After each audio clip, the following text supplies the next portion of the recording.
Everybody wants to be a winner. In fact, everybody can be a winner in their own right, in their own context. And when we say winner, we don't mean winning against other people, but winning against our own weaknesses, against the work of the devil, arrayed against the people of God. And God designed people to be winners. Ang kalooban ng Panginoon ay tayo mga magwawagi, tayo matagumpay, hindi mga talunan sa buhay. Pero si Satan, may iba siyang plano. Satan wants people to be losers. And when the Lord described Satan in John 10:10, He said that the thief comes only to steal and kill and destroy.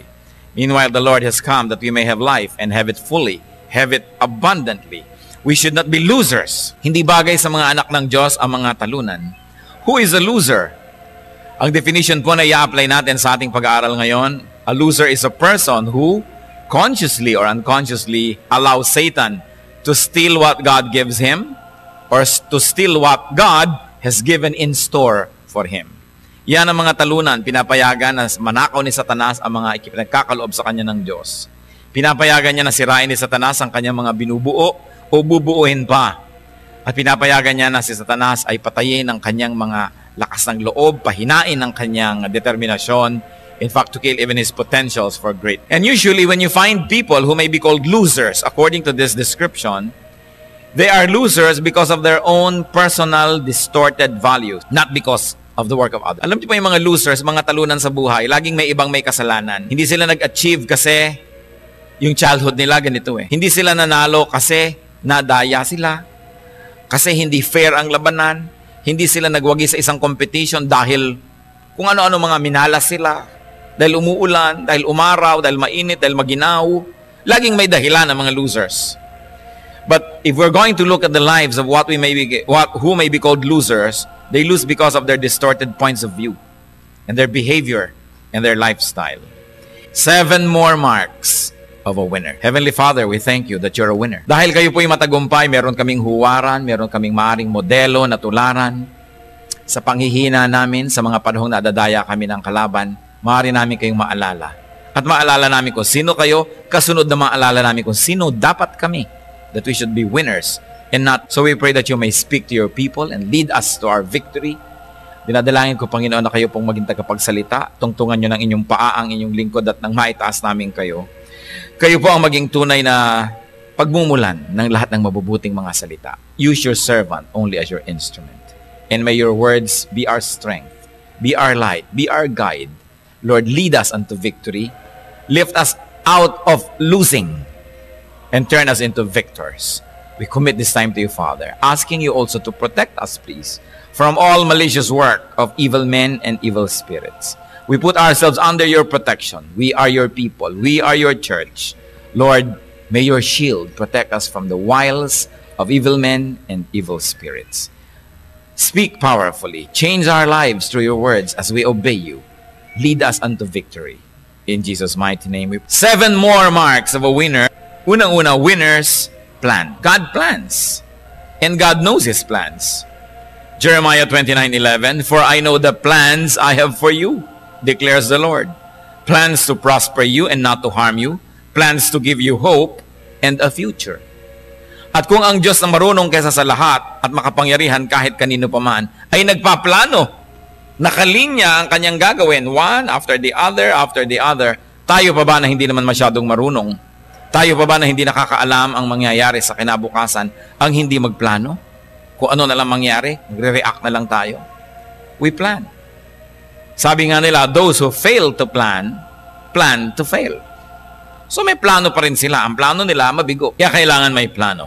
Psalm 20 verse 4, may He give you the desire of your heart and make all your plans succeed. So how can a plan succeed when there's no plan? We've got to give God a plan that He can bless. A plan that He can correct. A plan that He can fine-tune so that His will may be made manifest in our lives. Kailangan ng tao may plano. Now, how do we plan? How to plan? First of all, plan according to God's plan. Plan according to the master plan. Plan according to the masters. May plano naman ng Diyos para sa tao. Itugma natin doon yung plano natin. Psalm 33:11, but the plans of the Lord stand firm forever, the purposes of His heart through all generations. So pag nagplano tayo ng nakasakay, nakasunod, nakasusog sa plano ng Diyos, paano tayo mabibigo? Alam natin na gusto ng Diyos ang tao ay magkaroon ng kasaganaan. So kung magpaplano ka maging masagana, magtrabaho, gawin ang lahat ng dapat mong gawin, paano ka mabibigo? Magplano ka na mag-soul winning. Sabi ni Lord, I do not wish that anyone should perish, but that all should come to repentance. So how can you fail when you have an evangelistic plan? Ang plano ng Diyos, ang kanyang mga anak ay lalago sa pananampalataya at sa pagkakilala sa Kanya. So when you have a plan to grow and to be an instrument in the growth of other people, how can you fail? Ang plano ng Diyos, ang mga tao ay maging kawangis niya, kamukha niya. So kung ang plano mo ay kung paano mo i-raise ang sarili mo at ang iyong pamilya para maging maka-Diyos, maging tama, how can you fail when the plan is in accordance with the master plan? But of course, part of that is that we should be righteous. Proverbs 12:5, the plans of the righteous are just, but the advice of the wicked is deceitful. So it is important to plan and let this plan be characterized by righteousness. Na hindi tayo gumagawa ng mga plano sa buhay na kabaligtaran ng kabutihan, ng kagandahang loob, ng kaluwalhatian ng Diyos. And it is important, especially when we plan, to seek godly counsel. Proverbs 15:22, plans fail for lack of counsel, but with many advisors, they succeed. But let me be quick to add or to insert many godly and Bible-based advisors. Kasi marami ring advisors sa mundo. O itiwarik mo ang iyong pinto para pasukan ka ng swerte. Hindi ganitong klase mga plano ang kailangan natin sa buhay. Yung mga plano that are based on the Word of God. Hindi mga plano na based on superstition. Based on oppressive tradition. Kaya nagpaplano tayo sa buhay. That's one mark of a winner. And then let God have the final say. We make the plan, but God has the final say. But how can God make a final say when you don't have an initial say at all? Wala ka man lang plano. Proverbs 16:1-3, to man belong the plans of the heart, but from the Lord comes the reply of the tongue. All a man's ways seem innocent to him, but motives are weighed by the Lord. Commit to the Lord whatever you do, and your plans will succeed. Hindi naman ibig sabihin, Lord, ito po ang plano ko, I committed to you. Plano ko pong patayin ng asawa ko, I committed to you in Jesus' name. So, nagtataka ka, bakit hindi nag-succeed? Pag sinabing you commit to the Lord, hindi lang verbal, ibig sabihin you commit it to the Lord's ways. You let the Lord's word be the measurement. You let the Lord's ways be the parameters that will limit your plan or direct your plan. So you plan according to the Lord's character. That's why it is important to know God's word. Nagpaplano ka maging prosperous o magtitinda ka ng drugs na illegal, parang hindi yata yun committing to the way of the Lord. In other words, yung general idea of your plan and the details of how it is carried out must all be godly.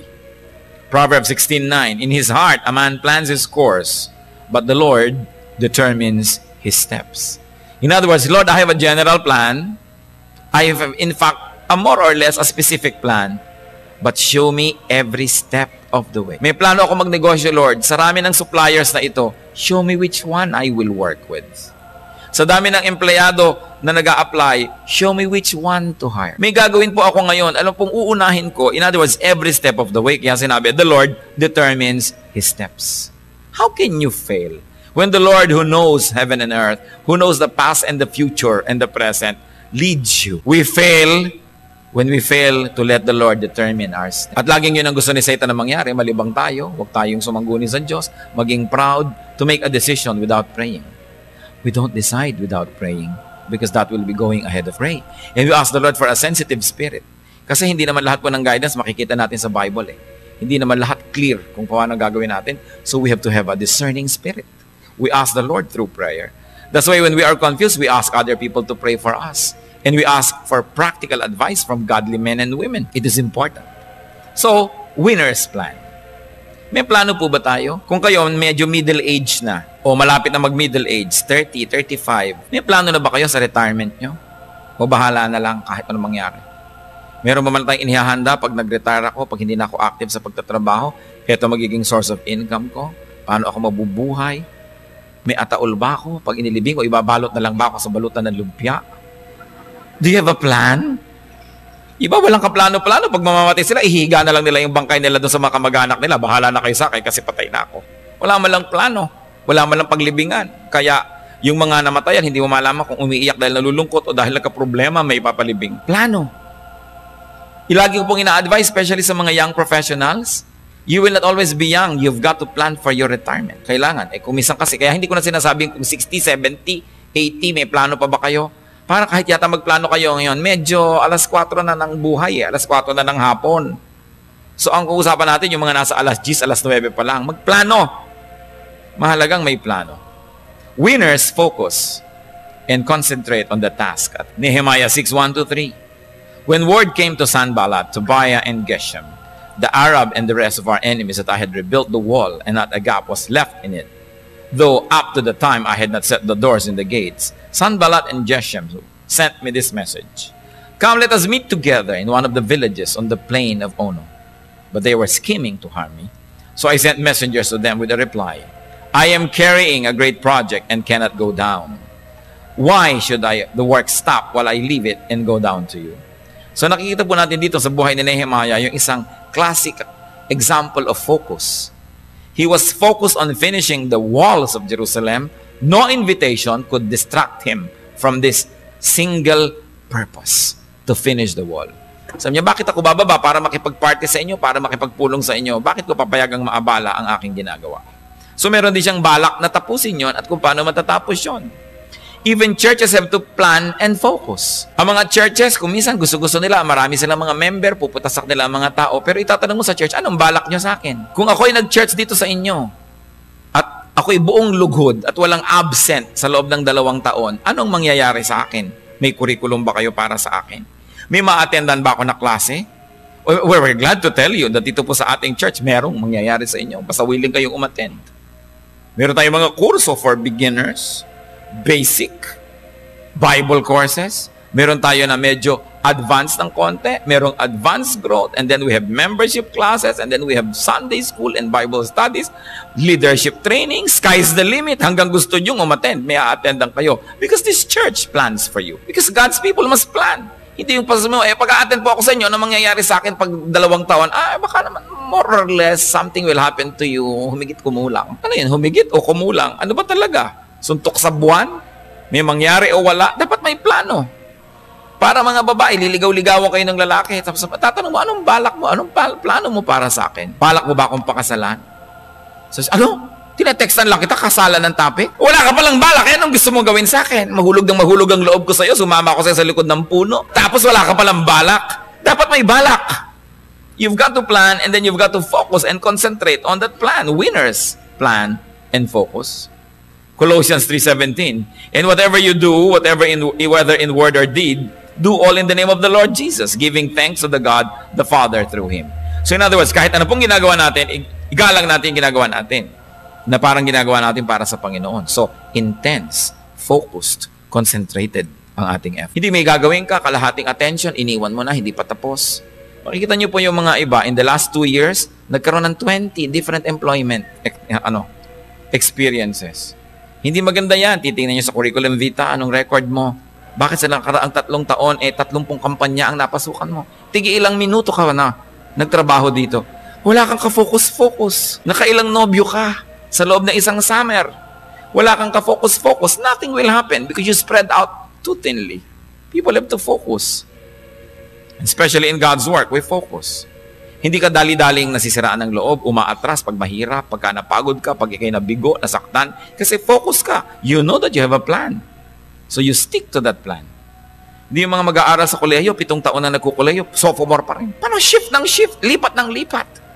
O bakit ka na naman lumipat? Mahiiksi po ang pila doon ngayong enrollment. Kaya ako nag-engineering ngayon.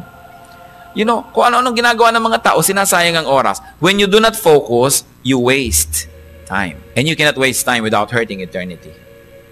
Because time is the only thing that flies and it never returns. Yung tapos na, hindi na nababawi.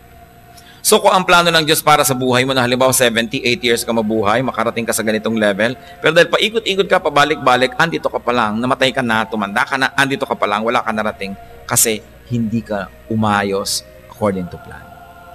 Proverbs 4:25, let your eyes look straight ahead. Fix your gaze directly before you. Meron kang pupuntahan, tingnan mo yon, titigan mo yon, at doon ka magpunta. Hindi tingin dito, tingin doon, tingin dito, tingin doon. Distract na. Kung ano na nangyari, you get sidetracked. It is important to focus. Winners focus. Also, winners grow and reinvent themselves. It's very sad when you encounter people, you haven't seen them in the last 20 years, and then when you see them again, they have not grown at all. Yung pa rin ang kakitira ng utak nila. Yung kagalit nila noon, kagalit pa rin nila ngayon. Yung sama ng loob nila noon, sama pa rin ang loob ngayon. Yung hindi nila noon alam na ma-spell na Czechoslovakia, hindi pa rin ma-spell ngayon. 20 taon ang lumipas, hindi mo pa natutunang ispellin yung Czechoslovakia. Kahit bigyan ka ng Panginoon ng 2 milyong taon, hindi mo yan matututunan. Wala ka kasing ginagawa para improve ang sarili mo. Yung mga dating hindi nag-agree ang mga subject and predicate, 10 years later, hindi pa rin nag-agree ang kanilang subject and predicate because they don't do anything to correct it. But winners always try to repair, to restore, to reinvent, to learn and relearn many things. Ang mga winners po, kahit bahay nila, makikita nyo yan. Tuwing babalik ka, after a few months, medyo naiba yung furniture, naiba yung arrangement, kasi iniiba-iba nila, kasi hindi sila masayang yan na lang ng yun. May mga pamilya, alam mo, pagtunog ng orasan, alas 6, nag-aalmusal yan. 11:45 na nananghalian yan. 6:30 ng gabi, maghahapunan. 30 taon, ganon. Ang mga ulam nila, yun at yun din. Hindi napapalitan ng timpla. Hindi sila nag-experiment. They cannot move outside of their comfort zone. And you know, these people cannot achieve many. Dahil ang daming bagay na dapat tayo nagre-react. We should grow. Spiritually nga, we should grow 2 Corinthians 3:18, and we who with unveiled faces all reflect the Lord's glory are being transformed into His likeness with ever-increasing glory, which comes from the Lord, who is the Spirit. So ang Kristiyano daw ay nababago, nagiging lalong kamukha ni Jesus with every minute, every day, every week that passes. Pero look at many Christians who are not winners in attitude. Hindi nadadagdagan ang mga memory verses, yung pa rin. 10 years ng Christian, hinahanap pa sa Old Testament ang Timothy. Parang walang nangyayari sa buhay nila. Yung magba-Bible study, pagka simple-simpleng laging tumitingin sa table of contents, hindi malaman kung nasaan yung Malakay. At akala niya yung Titus, relo. Pero matagal ng Christian yun. Walang asenso. Dapat laging umaasenso. So kahit sa ministry, every 3-5 years, nagpapalit ka ng ministry. Kung kumakatak sa choir, alangan namang 20 taon na po yung kumakatak sa choir. Ano? Wala na bang ibang magagawa dito sa planeta, this side of eternity? Kasi pag lagi tayong ganon, lumiliit ang mundo natin, nagiging tayong less tolerant of others, of progressive ideas. So you change ministries also, if only to just understand your fellow workers. Kasi by walking a mile in their shoes, you begin to understand them better. So nagpapalit-palit tayo ng punto de vista. It's very important to grow. 1 Corinthians 15:36, how foolish! What you sow does not come to life unless it dies. Tama nga naman sa agriculture, mamamatay muna yung halaman, kukunin mo yung kanyang buto, patutuyuin mo pa nga yan para mo itanim, parang patay na, para lang siya tumubo.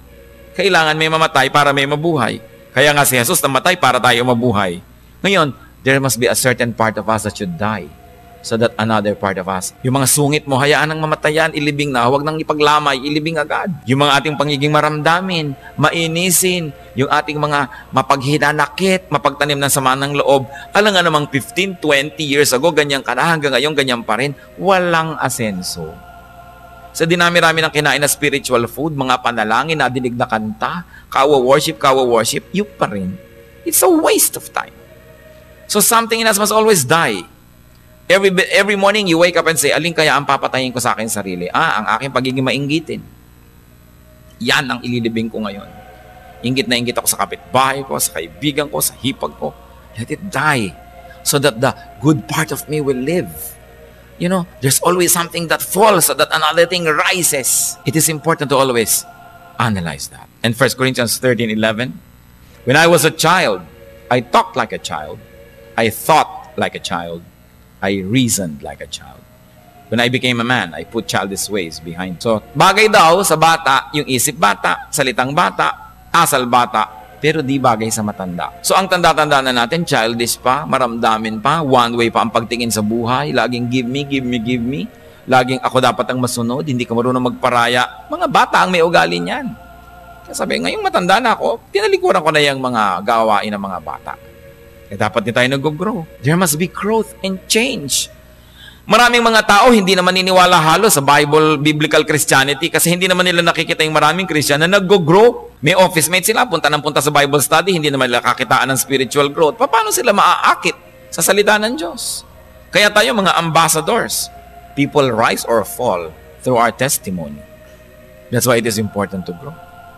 Philippians 3:13, brothers, I do not consider myself yet to have taken hold of it, but one thing I do, forgetting what is behind and straining toward what is ahead.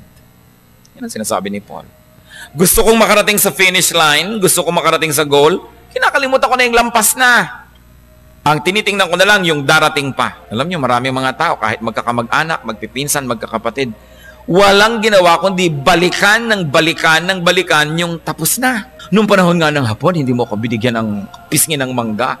Naalala pa! Pagka po tayo ay nakakulong sa nakaraan, hindi tayo makakalaya para makarating doon sa hinaharap. Sabi ni Paul, kinakalimutan ko na yung tapos na. Yung mga sama ko ng loob, tinapos ko na yan. Yung mga hinanakit ko sa aking mga kapatid, kamag-anak, mga pinsan, wala na yan. Doon na lang ako sa future pa nakatingin. Yan ang attitude ng winners. Because the past can either be your springboard, yung tinatalunan ng mga nagdadive para may marating ka malayo, or your past can be the grave that imprisons you. Pag tapos na, tapusin na, and get on with it. Let the past be past and move on. Winners are clean. Winners are above reproach. This is the winning way. Winners are not corrupt. Winners are not deceitful. Winners are honest. Winners will pass every scrutiny and test. Proverbs 10:25, when the storm has swept by, the wicked are gone, but the righteous stand firm forever. So yan ang isa po ng talagang karakter ng winner. Siya ay righteous. Yung mga hindi righteous, nakakapandaya lang yan sandali, pero in the end, they lose. But true winners will pass the test of time. Proverbs 10:30, the righteous will never be uprooted, but the wicked will not remain. And Proverbs 11:18, the wicked man earns deceptive wages, but he who sows righteousness reaps. So ang masamang tao, kumikita sa maling paraan. Nang 1, 2, 3, nang dadaya. Mga empleyadong nagpapanggap na nagtatrabaho, hindi naman pala, inuuwi pa ang stapler. Mga employers naman na nagpapanggap na nagpapasweldo, pero hindi, sobrang konti lang pinapasweldo, tapos tubo-tubo niya, ang laki-laki, kanya na lang. Deceptive din yung wage niya sa sarili niya. Kasi dapat yung katulong mo sa trabaho, katulong mo rin, kasama mo rin yan sa mga ani ng pinagtatrabahuhan. Yun daw gumagawa ng mabuti, tiyak na aani. Tiyak na aani ng... So true winners are righteous. Hindi sinasabi ng iba, kailangan maging wise ka. Ang ibig na sabihin ng wise, tuso. Ibig sabihin nilang wise, manglamang ka sa kapwa mo. Hindi ganun ibig sabihin ng wise. We must be measured by the word of God and by the wisdom and righteousness of God. Godly ways will always last because God lasts. Satan will not last. Satan has already been judged. It's only a matter of time. Sasali ka pa sa kanya, alam mo na ang ending niya. Kaya mahalaga na malinis ang ating mga pamamaraan. At lalong-lalo, mga kapatid, sa atin pong kapatiran, sa church, sa fellowship, huwag niyong pagsasamantalahan ang pagtitiwala ng kapwa dahil sa church kayo na-meet. Dahil sa church kayo nakita, kasama pa kayo sa fellowship, kasama kayong kumakanta sa choir, yun pala meron kang mga pandaraya na mga paraan, may mga business ka na hindi clean. You should never do this. But all the more, you should never do this in the church. Kaya nga ang lagi natin pong ipinapaalala sa mga kapatiran, huwag kayong lubos na mapagtiwala. Kasi maraming mga sumasali sa atin, nakiki-brother, nakiki-sister, para pagsamantalahan ang ating pagtitiwala. Tulad ng mga bag nyo, hawak nyo ba ngayon? Baka naman, taimtim ang pagdarasal nyo at nakapikit na kayo, na may kamay na pala sa loob ng bag nyo. Marami kasing ganon. Hindi lang dito, sa maraming mga churches. Kaya nga tayo maraming mata, may mga kaagapay tayo, tinitingnan kung may mga dumudukot sa bag nyo habang nagpe-pray kayo. Pero kailangan hawak nyo rin. Dahil maraming hindi totoong Kristiyano, sumasama sa mga Christian pag-worship. Tapos, pag nag-pray na yung sister, yung bag pa niya nakapatong dito o nasa ilalim, nadukot na, natangkuhan na lahat. Kaya kahit sabi nga ni Lord, be innocent as doves, but be wise as serpents. Hindi ko mo nasa church ka, tiwala ka na. Sa grupo nga ni Lord, may Judas Di ba? Tingnan nyo nga katabi nyo. Hindi dahil siya ang Judas, sasabihin nyo, nabiktima ka na ba ni Judas? Pambihira Yung iba sobrang magtiwala, pupunta sa banyo, iiwan yung bag niya doon, suklay na suklay, tingnan sa kanyang mga nunal, nakuha na pala yung mga kung ano-anong laman ng bag niya. Alam niyo naman ang mga mandaraya, itatabi nila yung bag nila sa bag nyo. Kaya sa malayo, akala nyo yung bag nilang kinakalikot nila, pero yung bag nyo na. Kaya dapat kayo maging wise. Alam nyo ba kung bakit ang mga buslo ng offering natin ay ubod ng lalalim? Use your imagination. Hindi nyo mai-straw ang laman yan. Dahil yung mga iba plate. Alam nyo po ba na may naghahanap buhay na meron silang ang laki-laki lang nakabuka na 5 piso? Ipit-ipit ng dulo ng daliri nila. Pag idadrop nilang ganon, yung ibang daliri nila dito may kinukuha 50 pesos o 500. Ang hanap buhay nila, tuwang-tuwa naman yung church. Ito yung bisita natin, hindi pumapalya. Paano papalya? Ipinaghahanap buhayan niya ang yung offering plate. Maraming nagsasamantala. Kaya kailangan tayo mga anak ng Diyos, gising ang utak. Kahit na nananalangin ka taimtim, hindi mo pinapayagan na pagsamantalang ka ng iba. Mabuti na lamang at maganda ang mga pangako ng Diyos. Pero madami sa pangakong yan in the long run. Pero in the short run, pag hindi ka nagbantay, natatalo ka on a daily basis. So, dapat panalo na tayo in the long run, pati sa short run. So, winners are above reproach. Winners are clean. Winners are also dignified. Winners are clothed with dignity. Proverbs 31:25, dinidescribe dito yung talagang winning woman. She is clothed with strength and dignity. She can laugh at the days to come. At alam niyo, ibig sabihin nun, may pera siya. Pwede niyang pagtawaran yung mga days to come. Days of want, days of sickness, days of need. Pwede niyang pagtawanan kasi handa siya. Meron siyang dignity. Kasi kaya kailangan natin magsikap eh. Kaya ang Panginoon, sabi niya, 6 days you shall labor and on the 7th you will rest. Para meron kang enough na maipon para sa day of rest mo, hindi ka nagtatrabaho pero may kakainin ka. Kaya sa buhay din natin, mabubuhay ka ng 50, 60, 70 years, nagtatrabaho ka all along. Dapat sa panahon na hindi ka na magtatrabaho, magre-retire ka na, hindi ka na masyadong active, meron ka naman ngayong ginagasta-gasta.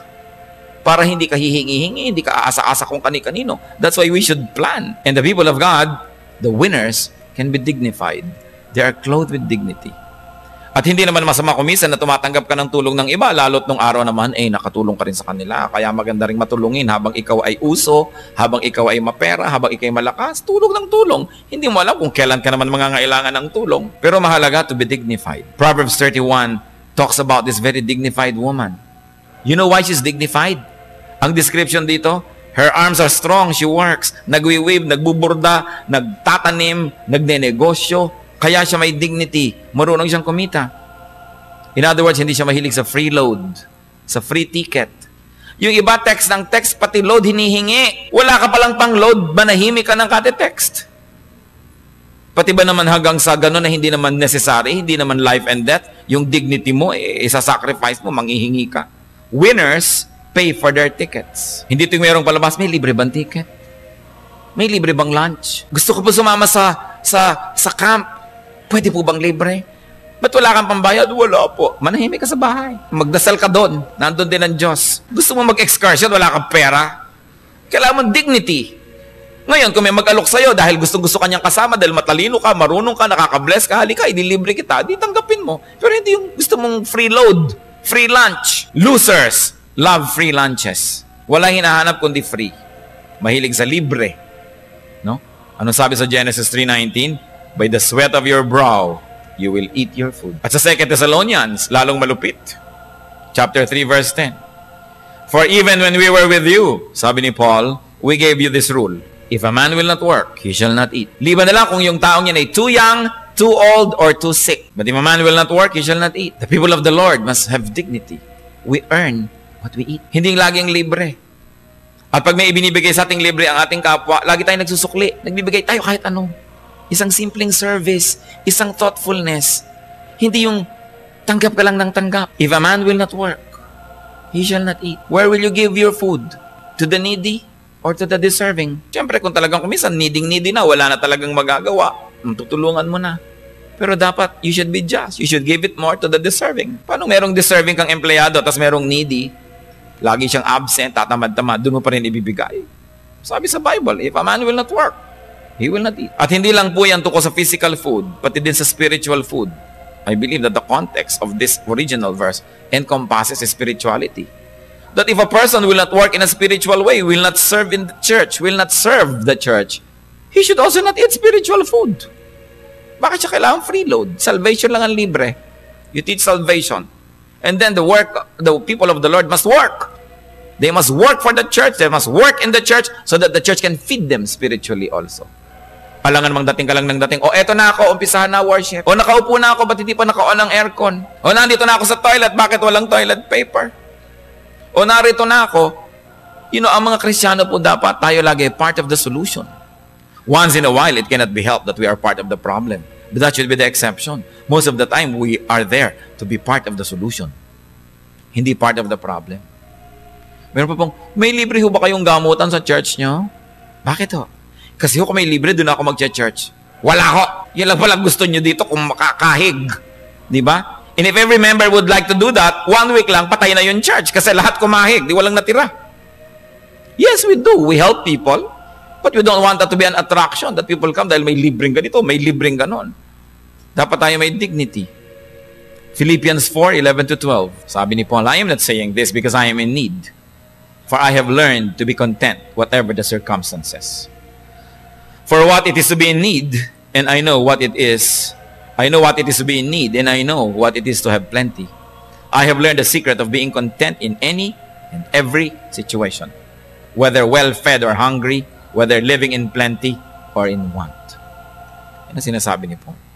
Kung wala, magtiis. Maikli ang kumot, mamaluktot. Kahit ang kumot mo kasi laki lang ng panyo, ay naku, kaya mo likuin ang katawan mo para magkasya ka dyan. Bakit ka mangungutang manghihingi para malaki? Hindi naman mo tala na earn itong bagay na ito. Magtiis. It is important. Mas igagalang mo yung tao nagtitiis kahit medyo gutom siya ng konti kasi yung busog na busog dahil pinanghihingi kung kani-kanino ang kinakain. It is important also to realize and to know that winners avoid negative attention. Winners avoid envy and jealousy. So yung mga totoong winners, kung yumayaman, hindi masyadong pinapahalata sa lahat na mayaman na siya. Kasi they will attract negative attention. Kasi ang susunod, pag may kabuhayan ka na, lahat ng mga linta gustong makisip-sip sa kabuhayan mo. O kaya, yung mga magnanakaw, gustong nakawin ang kabuhayan mo. So wise people, real winners, don't advertise their wealth. They do not display it. Because you want to avoid negative attention. By laying low, by being inconspicuous.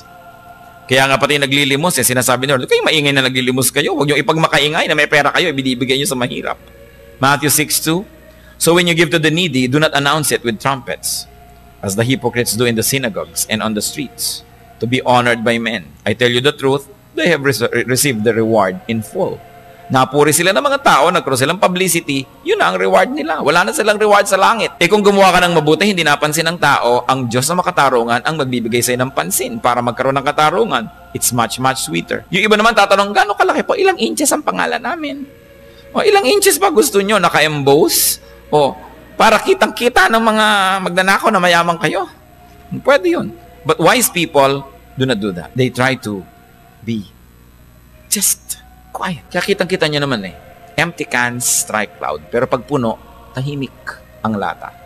Pag maingay ang lata, walang laman. So, kahit wala kayong laman, tahimik kayo. Pag daldal ka ng daldal, nalalaman ang baba pala ng IQ nito kasi in-advertise na ng mga pinagsasasabi mo. Kung tahimik ka, napagkakamala ka matalino. It is wise to be quiet. James 3:16, for where you have envy and selfish ambition, there you find disorder and every evil practice. So why make yourself the object of people's jealousy and envy? Advice ko nga lalo sa mga nag-uumpisang yumaman, alam mo, sanay ang mga taong hindi ka mayaman, huwag ka magpakitang mayaman. Kasi mamaya nasa listahan ka na ng mga hold-upper, mga kidnapper. Mamaya problema ka na sa iyong security. Mamaya lahat ng tao gusto nang umutang sa iyo. Tsaka nagdududa ka na ngayon if people are friendly to you because you have money o dahil lang ba talagang friendly sila. So mas mabuting huwag mong i-advertise. At napakasarap nung hindi ka kinakainggitan. Kasi pag kinakainggitan ka, lahat ng masasamang balak gagawin ng tao laban sa'yo. So why will you want people to envy you and to be jealous of you? You would like to be out of sight so you can have peaceful life. Ang pinakamasarap yata sa buhay, lalo sa mayaman, yung ang yaman-yaman mo, tapos walang nakakaalam. Tahimik ang buhay mo. Mapayapa ka, nakakain mong gusto mo, nabibilin mong gusto mong gawin, natutulungan mo yung gusto mong tulungan, pero walang gumugulo sa buhay mo. Another mark of a winner. Winners know when to stop. Si Alexander the Great, kinonquer niya ang known world. Talaga namang parang domino na bumabagsak lahat ng kingdom. But he did not know when to stop. That led to his fall. Pati ba naman yung mga lugar na may malaria, sinakopan niya, natuka sa tuloy ng lamok, nagka-malaria, namatay. Pati ba naman yung kasi sinuot-suot pa niya. Ang mahirap kasi pagka pinapalaki mo yung empire mo, dumadami ang binabantayan mo. You should know when to stop. Si Hitler, ang pagkakamali niya, bumagsak na lahat ang Western Europe sa kanya. He turned eastward and attempted to conquer Russia. Yun ang kanyang naging fall. You should know when to stop.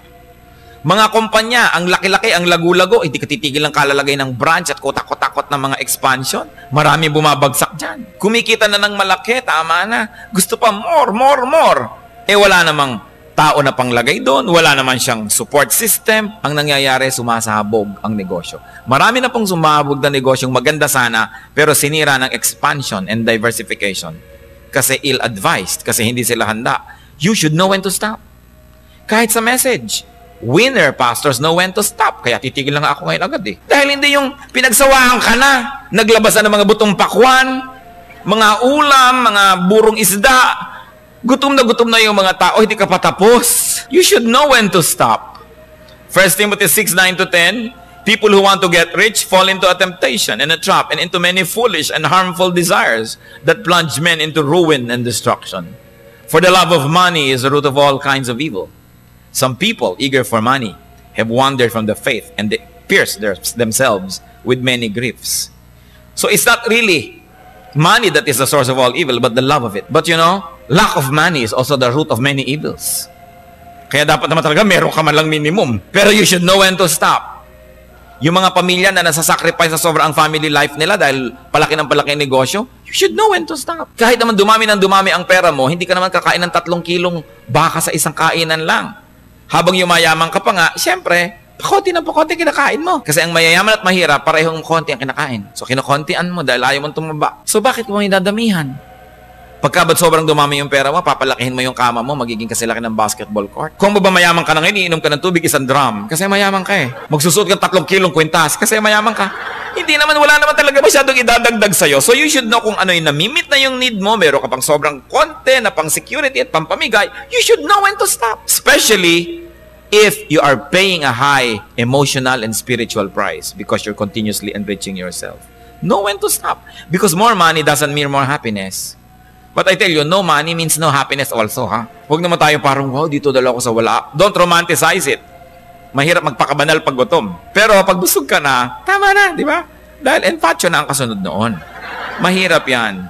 Proverbs 25:27, it is not good to eat too much honey, nor is it desirable to seek one's own honor.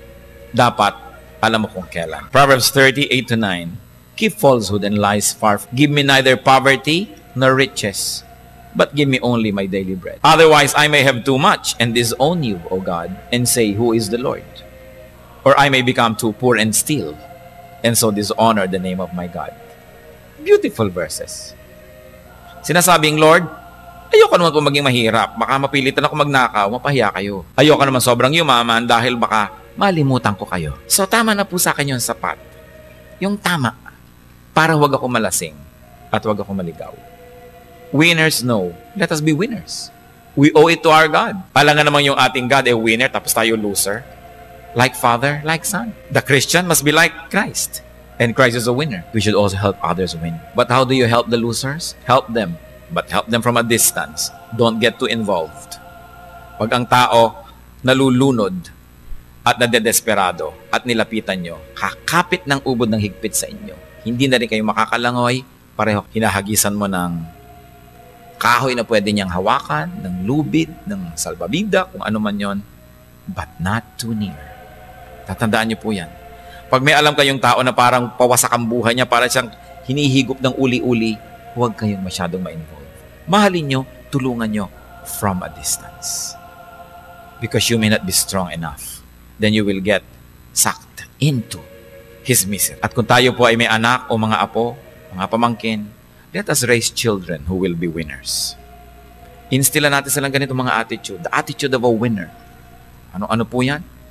Hindi na natin uulitin pa. Because I must stop. Pero ang mahalaga, alam po natin, these are the winning ways. Dear Lord, thank you for reminding us. Salamat sa iyong mga paalala. Salamat unang-una na hindi naman kami nakadestino maging talunan sa buhay. Because you're our God and you're victorious. Victory is available to us. Lord, help us to win, not against other people, but against our own weaknesses and against the work of Satan that seeks to destroy us. At nawa, Panginoon, sa aming pagsusuri ng aming sarili, makita namin kung sino kayo, kung ano kayo. At sa mga victories na ibinibigay niyo sa amin, turuan niyo kami, Lord, lalo maging humble because we know that it comes from you, and teach us to help others. Mga kapatid, sa ilang saglit ng katahimikan, tayo'y mapag-isa kasama ang Espiritu ng Diyos. Magpasuri tayo sa Kanya.